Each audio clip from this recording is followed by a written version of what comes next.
aí, galera do Boteco Connection, beleza? Estamos aí mais uma vez, Rafael Benci e Laerte Fernandes, meu companheiro de todas as horas, para gravar aí mais um vídeo para vocês aí na internet.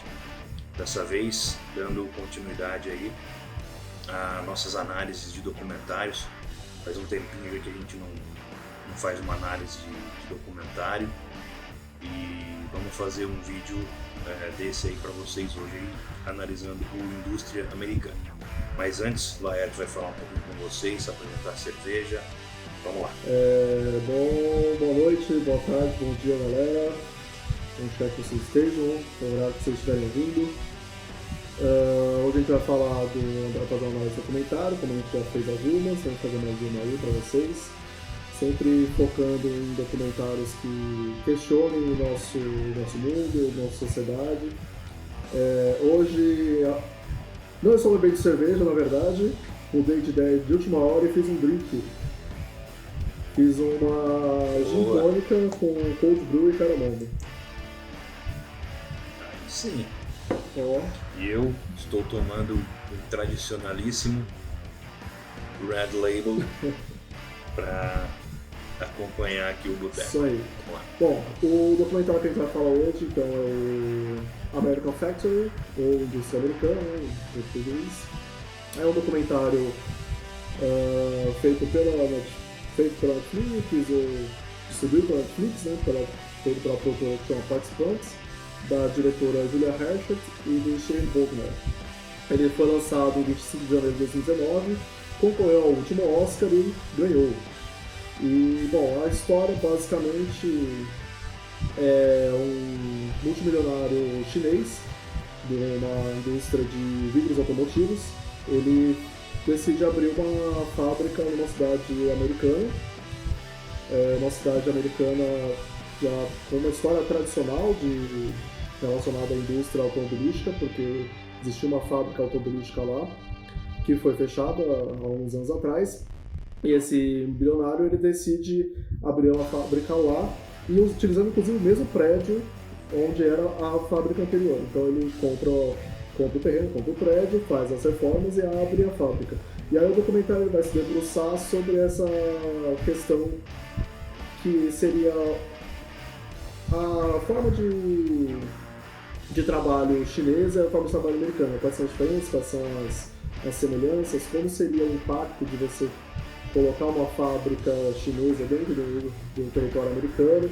Além disso, também todas as diferenças culturais que existem entre o povo chinês e o povo americano e segue por aí. Então a gente vai desenvolver tudo isso agora mais aprofundadamente e pode começar, Bárbara. Então, como o Laerte já bem adiantou, na cidade de Dayton, no estado de Ohio, nos Estados Unidos, havia uma fábrica da General Motors, que era o principal empregador daquele pessoal lá. Só que aí, com a crise de 2008, a fábrica da GM acabou falindo e a GM fechou essa unidade operacional lá e deixou muita gente desempregada. Aí a Fuyao, que é uma empresa, como o Laerte bem disse, de vidros automotivos, ela chega para montar uma fábrica chinesa dentro dos Estados Unidos. E aí vem todos os desafios de como você monta uma equipe de colaboradores norte-americanos para trabalhar no seu esquema chinês de produção e de resultados. E aí, como o Laerte também já bem adiantou, as diferenças culturais, elas gritam ali. Os chineses, eles acham os americanos preguiçosos, eles acham que os americanos querem muitos direitos, querem ganhar muito dinheiro trabalhando pouco. Então são várias questões aí já iniciais para a gente pensar como que funciona essa diferença da própria percepção do trabalho entre o chinês e o norte-americano e essa fusão que começa a acontecer ali entre os colegas chineses e americanos, porque a Fuyao ela traz muitos chineses da China para implantar a empresa em Dayton. Eu acho que a gente pode começar justamente por essa parte, falando bem dessa parte cultural mesmo.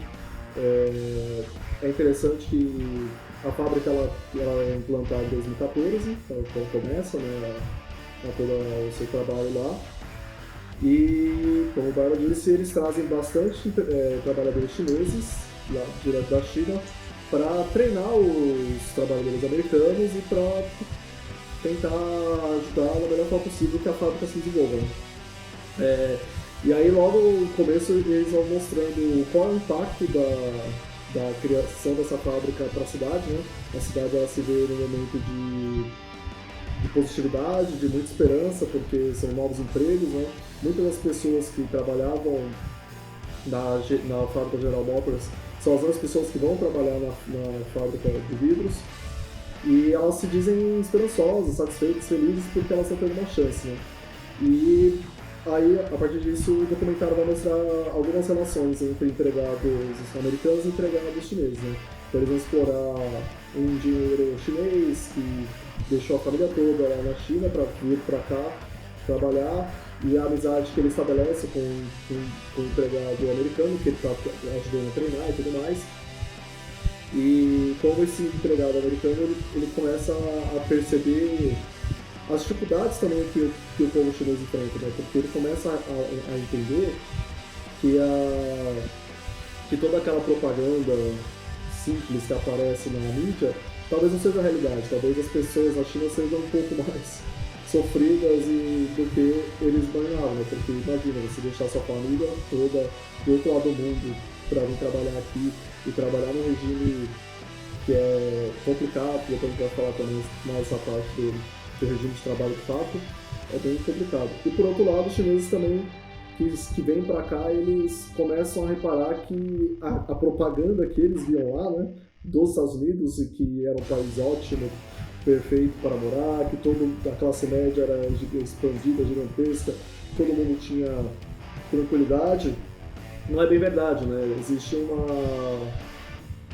grande parcela da sociedade americana que está sofrendo, que está desempregada e que tem que lutar pelo seu sustento. E às vezes se submeter a alguns empregos, que eles vão, a gente vai até comentar isso mais pra frente, a questão de pagamentos, que é muito inferior e tudo mais. E eles começam a ver isso, né? Ver que o que eles imaginavam, né? Esse mundo dos sonhos que é os Estados Unidos, talvez não exista para todo mundo. Que as coisas são um pouco mais complicadas.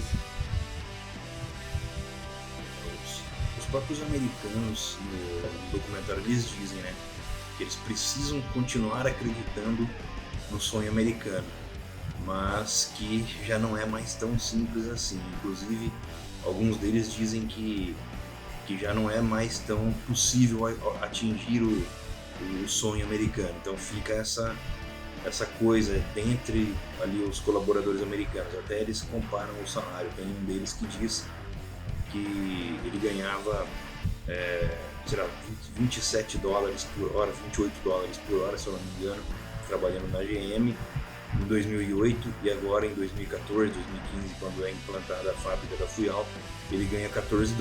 Ou seja, ele diz, aquele salário que eu tinha lá, aquilo já era, aquele dinheiro que eu ganhava naquela época para dar conforto, para dar as coisas para os meus filhos, para minha família, aquilo não volta mais.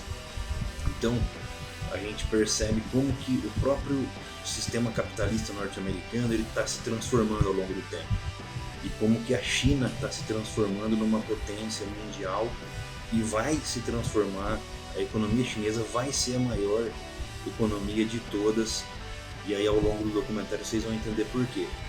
A gente vai trazer essas explicações para vocês. E do lado do chinês, o chinês ele se surpreende um pouco com o quanto os americanos têm liberdade, são pessoas legais, então ele cria um vínculo muito interessante com a família dos trabalhadores norte-americanos, né? Esse supervisor que o Laird estava dizendo, eles criam, né, um laço de amizade muito importante. Ele diz que ele admira os americanos, que inclusive os americanos podem ter mais de um emprego e podem falar mal do seu presidente e não irem para a cadeia, né? Exatamente. Aí tem toda uma outra questão muito relacionada à questão cultural, que tem muita essa diferença entre o chinês e o americano, é a própria relação que o trabalhador americano tem com o seu trabalho. Né? O trabalhador americano, ele trabalha para ganhar o seu sustento, mas ele enxerga aquilo apenas como trabalho. Ele não tem uma relação, então, não todos, claro, mas ele não tem uma relação de dependência e de amor e de respeito, de profunda admiração para a empresa a qual ele trabalha. E os chineses, a maioria deles, como a gente pode ver pelo documentário, existe toda uma máquina midiática, não só governamental, mas também particular, das próprias empresas, em cima dos seus próprios funcionários, para fazer com que esses funcionários cada vez mais se sintam como uma peça fundamental da empresa e se dediquem completamente. Então você vê que os funcionários chineses, eles trabalham muito mais horas, muito mais tempo, com muito mais afinco, porque para eles o trabalho é praticamente mais importante do que a família e do que os seus hobbies, do que o seu tempo livre. Né? Então, para os chineses, pelo menos os chineses dessa fábrica, que a gente consegue ver bem, eles têm uma ligação com a fábrica quase de paixão, quase de amor, assim, impressionante como eles são dedicados, como eles estão profundamente ligados à fábrica que eles trabalham. E aí é nesse ponto que essas diferenças culturais também começam a criar um desgaste entre os funcionários americanos e os funcionários chineses, né? Porque, a princípio, quando o milionário chinês pensa em instalar a fábrica aqui não, ele pensa em instalar a fábrica nos Estados Unidos, o que ele faz é contratar para os altos cargos pessoas americanas para gerenciar a fábrica.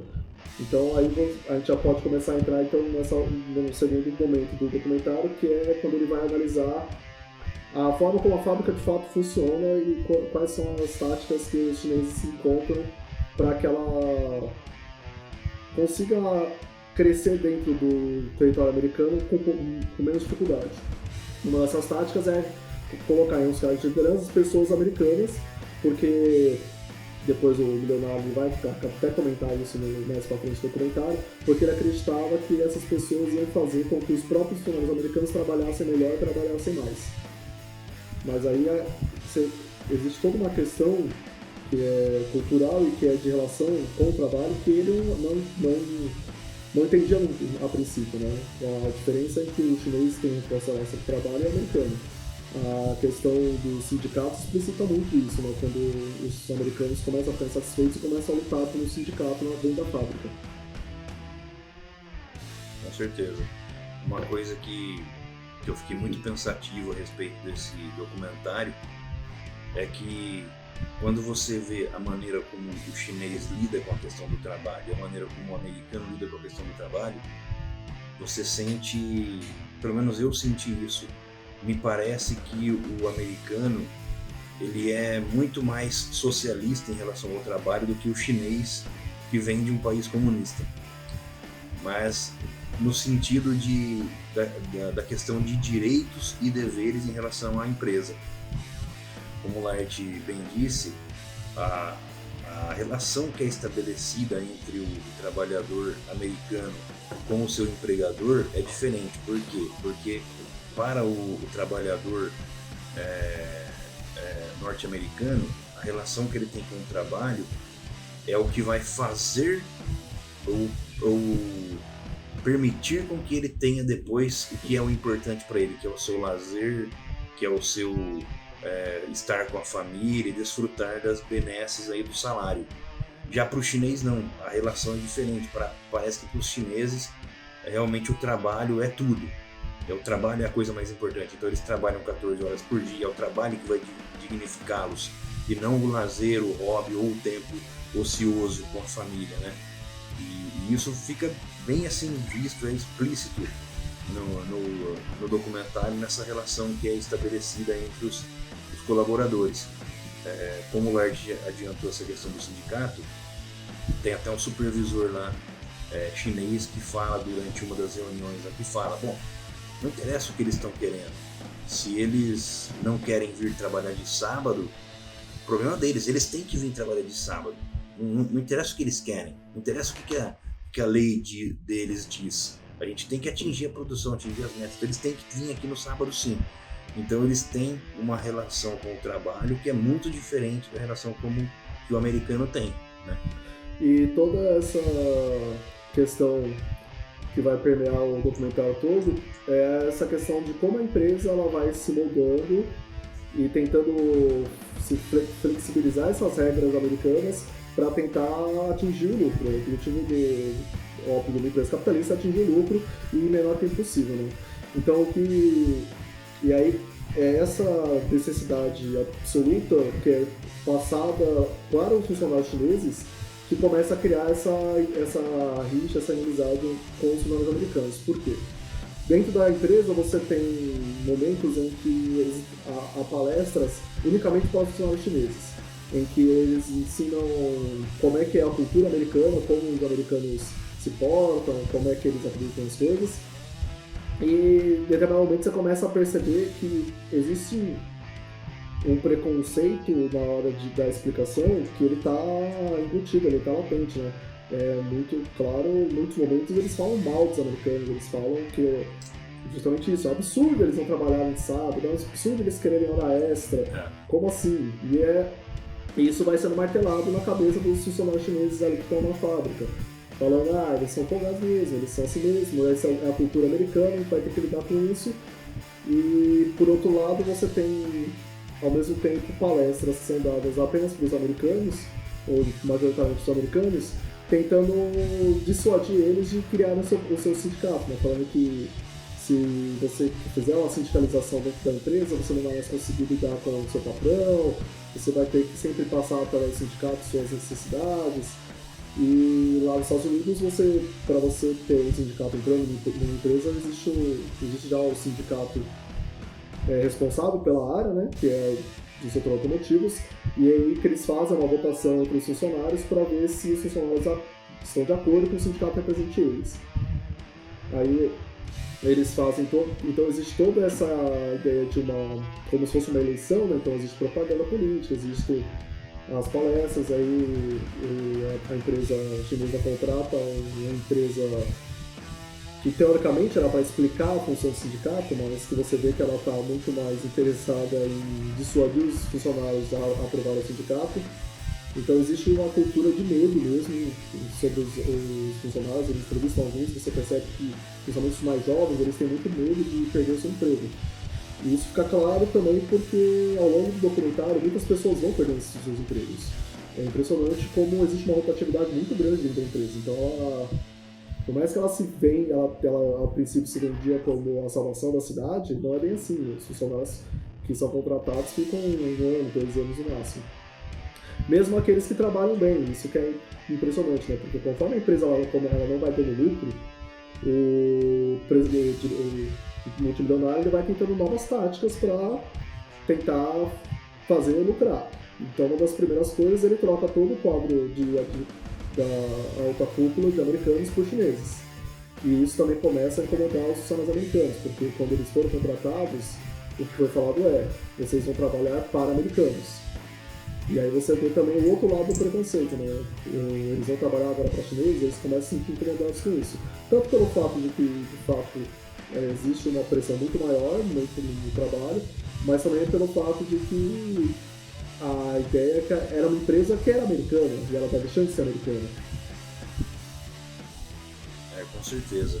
Quando eles substituem ali a gestão, né, tiram todos os americanos e colocam os chineses, o chinês que vem para ser ali o CEO, ele já vem com uma ideia de radicalização ali do trabalho, de criar uma estratégia mesmo para fazer os colaboradores americanos atingirem os mesmos níveis de performance dos chineses na China.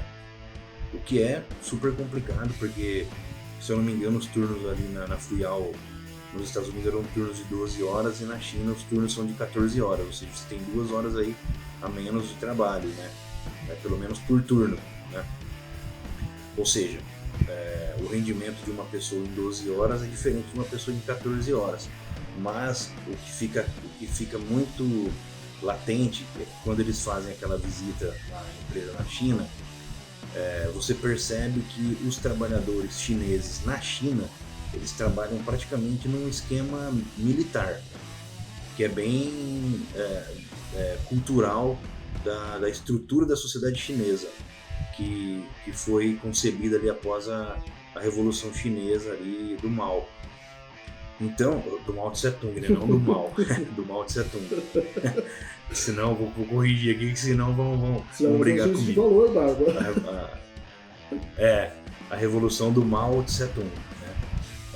Então, a sociedade chinesa, você vê que ela é uma sociedade muito, muito rígida, uma sociedade que tem ali os seus valores, que tem uma disciplina, uma obediência ao governo, e o governo ele faz questão de cultivar muito isso, né? Cultivar essa questão da nação, cultivar essa questão de você ser um contribuinte verdadeiro para aquele sistema dar certo, né? Se a China hoje ela está nessa subida, nessa decolagem meteórica para o desenvolvimento, é porque cada chinês é uma peça fundamental para isso. Então, isso é uma coisa que é muito cultivada na China, e eu acho que é isso que os americanos perderam um pouco. Inclusive, eles comentam sobre isso, né? Eles falam, quando eles estão discutindo lá no sindicato, o líder do sindicato, ele fala isso, ele fala: o que mudou nos Estados Unidos não foram as pessoas trabalhadoras que estão aqui no chão de fábrica.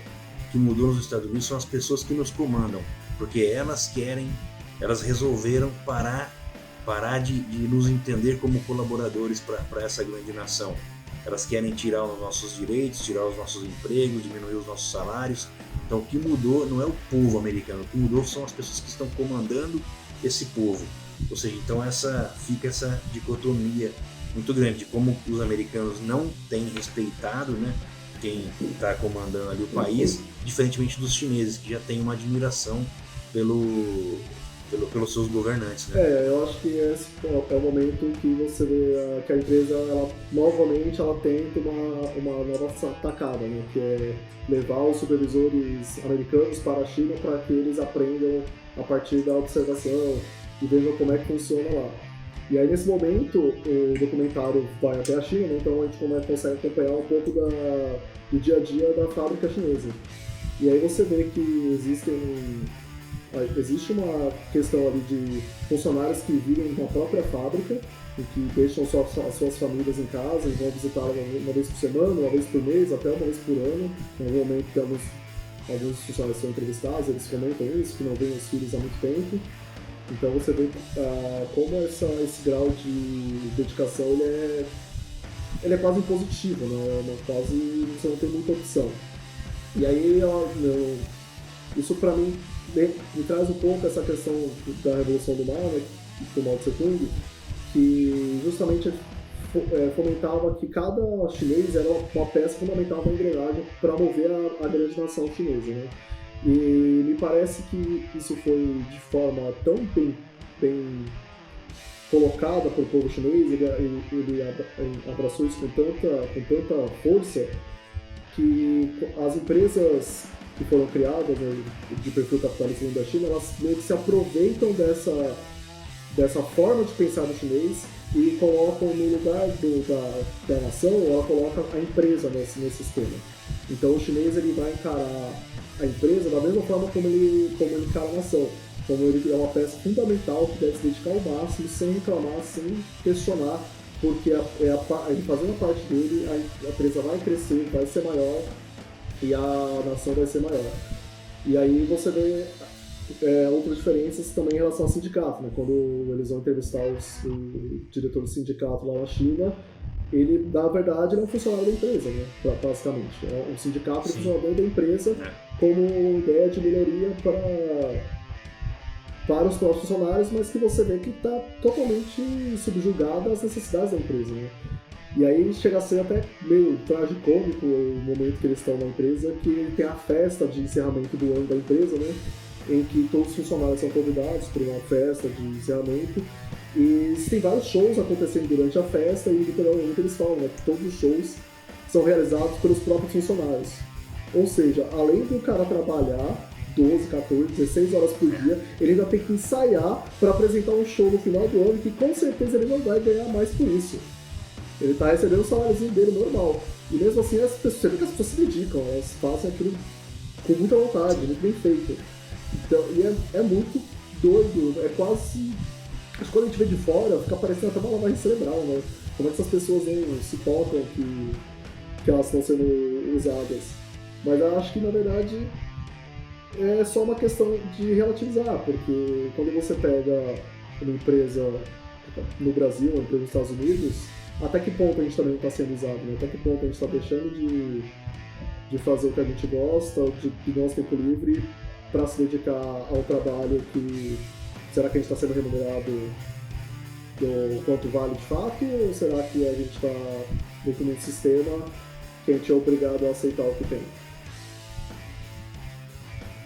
Eu, assim, pensando aí nisso que você trouxe, eu acho que realmente, quando a gente, com a nossa experiência cultural, né, e eu acho que nós, como o Brasil, acho que nós somos um país muito parecido com os Estados Unidos, né? Eu acho que a gente tem o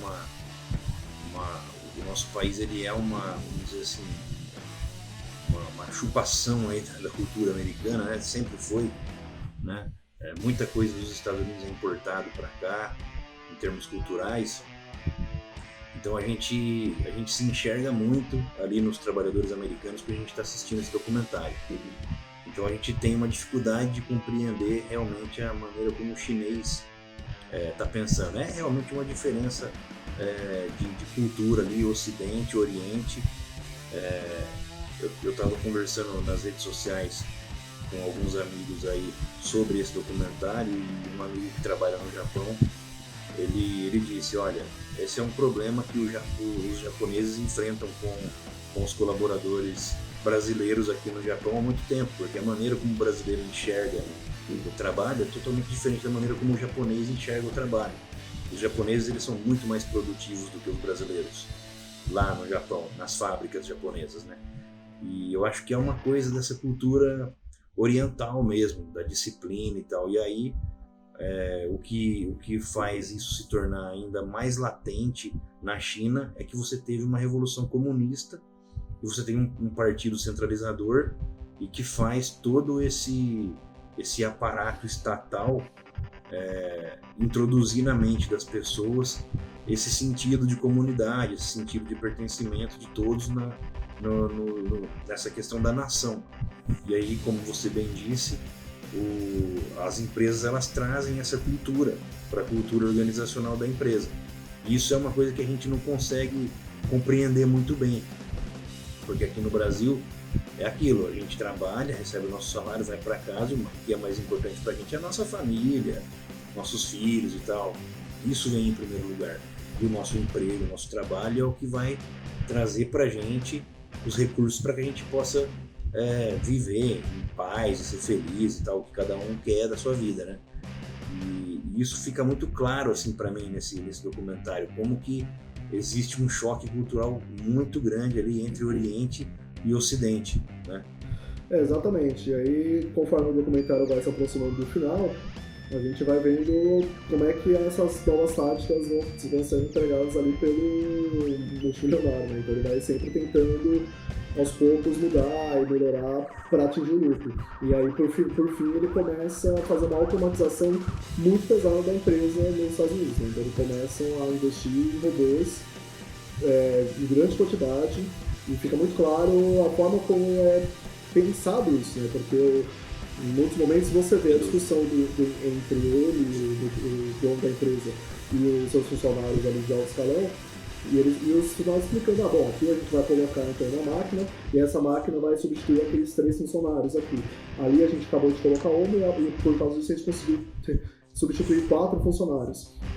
Então, como é muito claro, é que o único objetivo da empresa é o lucro. Ela vai sempre buscar, da melhor forma possível, atingir o lucro. Tanto que o final do documentário ele encerra com aquele texto final, dizendo que a empresa conseguiu atingir o lucro depois de 2 ou 3 anos de atuação nos Estados Unidos. Né? Então, depois de toda essa mudança, desde a forma como ela foi implantada até a forma como o documentário acaba, ela finalmente consegue atingir o lucro nos Estados Unidos.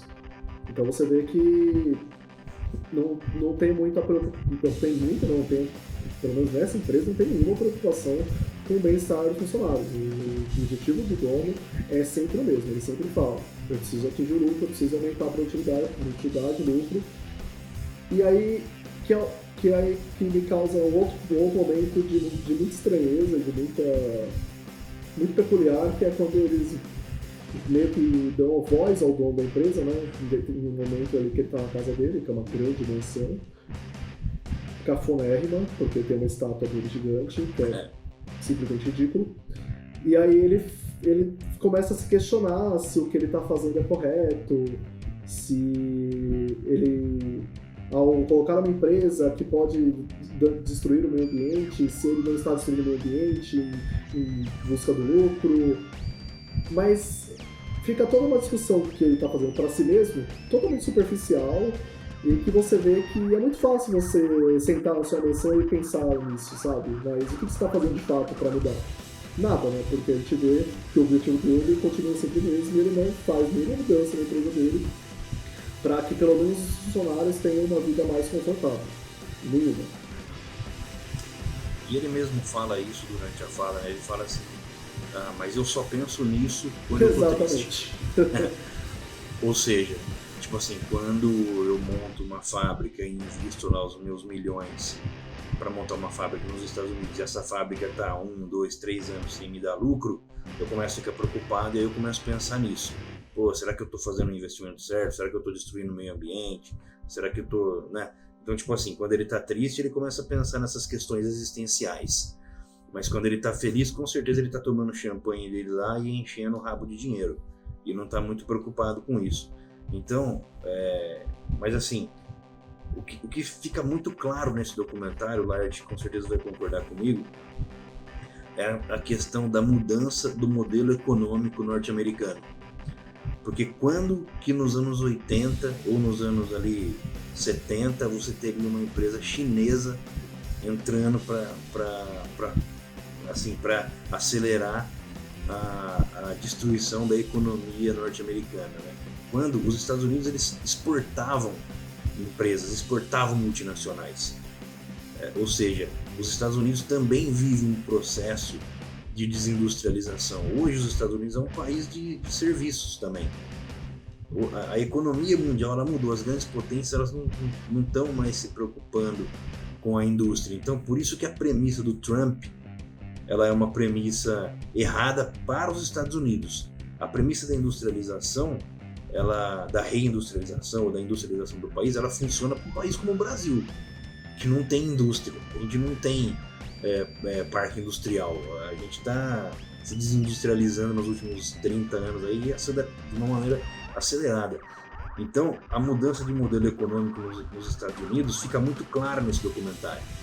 Ou seja, você tem os Estados Unidos se tornando cada vez mais um país de serviços e indústrias de outros países sendo montadas dentro dos Estados Unidos, multinacionais de outros países sendo montadas dentro dos Estados Unidos. E aí é muito louco você ver os trabalhadores americanos, quando tem as palestras lá na fábrica, eles escutando lá o CEO chinês falar, e eles ficam tudo meio perplexos assim, quando o cara fala assim, bom, a partir de agora vocês não vai ter sindicato, então a partir de agora todos vão ganhar $2 a mais na hora de trabalho. Como se, tipo assim, $2 a mais fosse transformar a vida daquelas pessoas, né?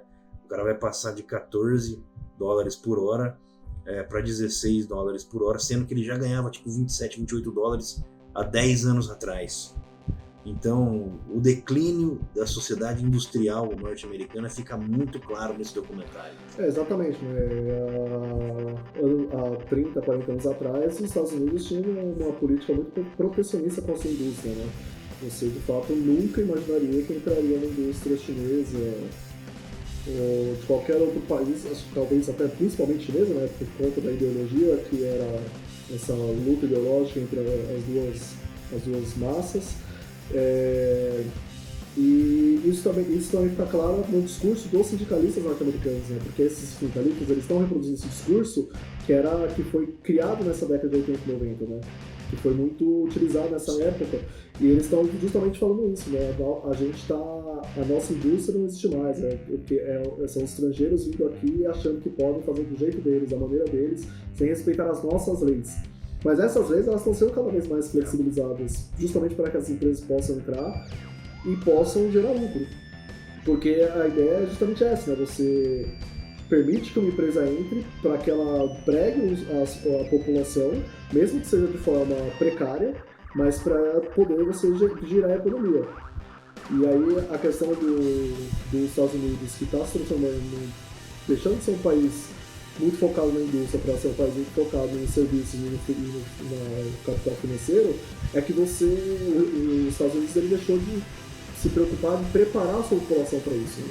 Quando você tinha o início da industrialização americana, o governo ele se preocupou em preparar a sua população para trabalhar nessas indústrias. Por isso que as pessoas eram preparadas e recebiam um salário que para elas na época era digno do que elas faziam.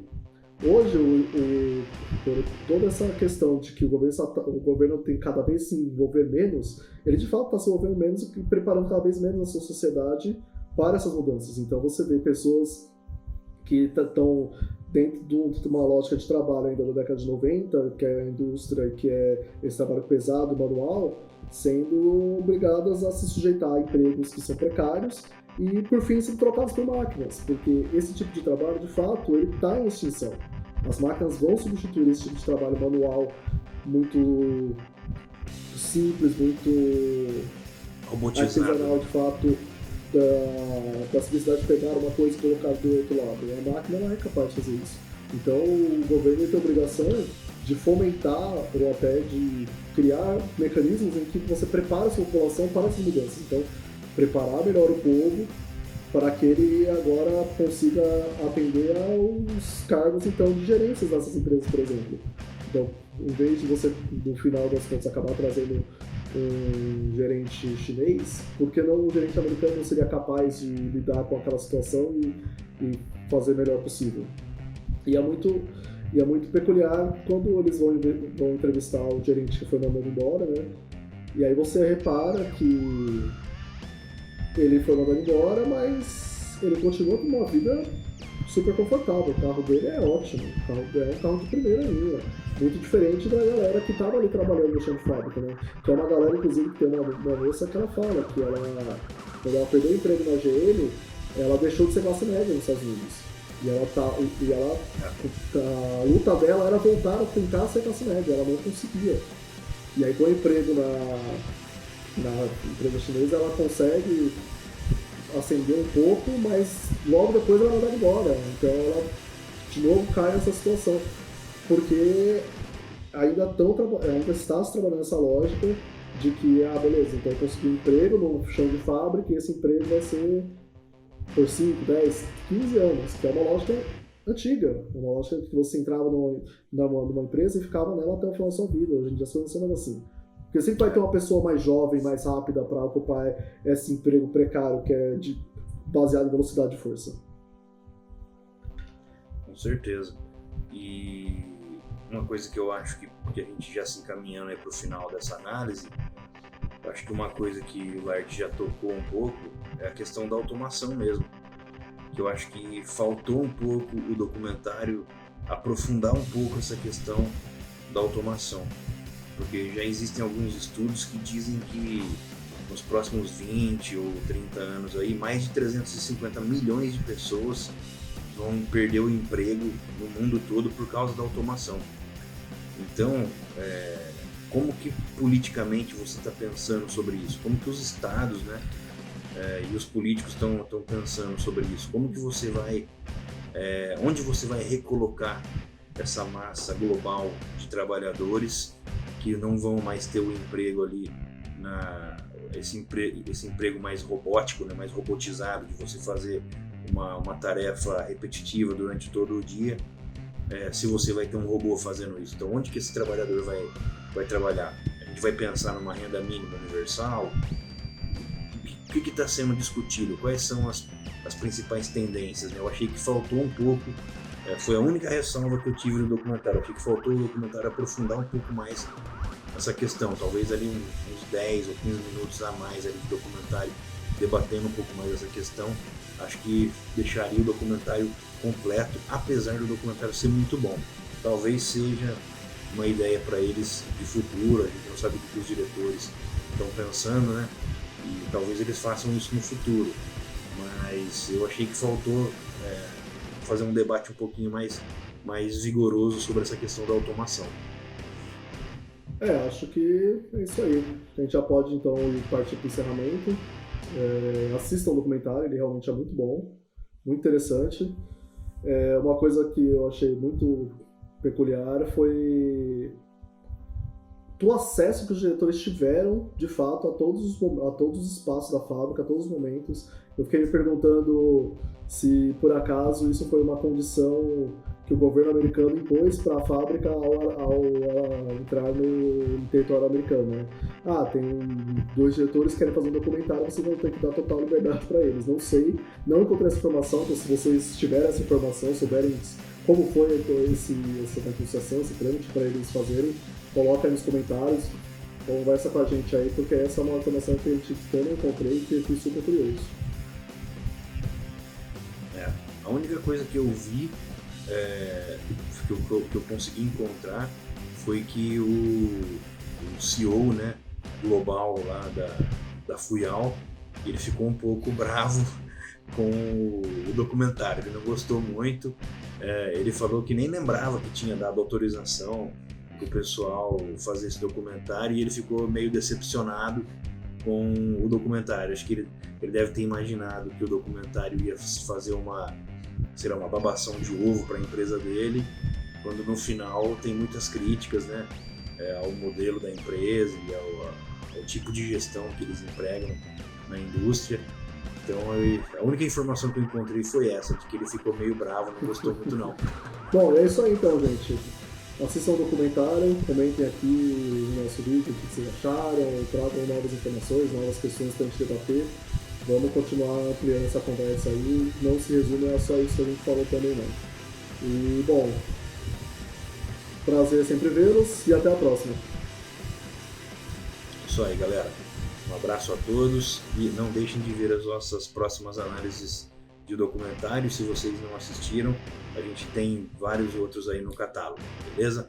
Um abraço para todos aí, até a próxima. Galera.